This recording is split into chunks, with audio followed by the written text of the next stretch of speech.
I would ask the Noble Baroness Lady Bennet, on behalf of Lady Jones of Morscombe, to withdraw the amendment.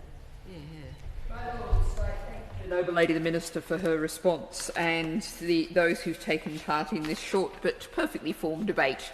And I thank the Noble Lady, particularly Baroness Coffey, for her support for the amendment, and it's something that we might perhaps come back to and look at working on down the track. And also for the fascinating tale of student days that I think took many of us back to our own student days.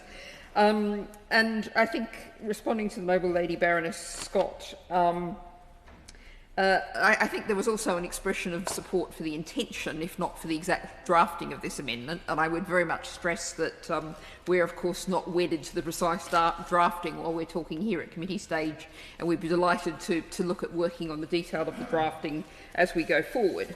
But I think, just responding to the Noble Lady the Minister's response, I'm afraid there is a phrase which I'm sure is in the Civil Service Handbook: inadvertent consequences.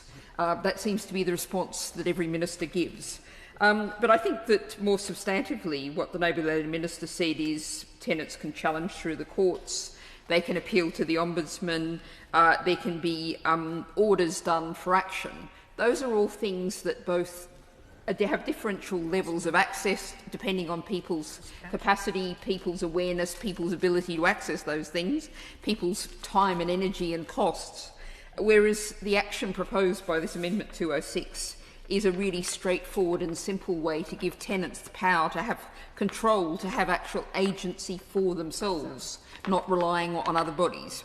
Having said all of that, of course this is committee stage, and I will beg your Lordship's House consent to withdraw the amendment, but that leaves a reservation with the ability to come back at report stage.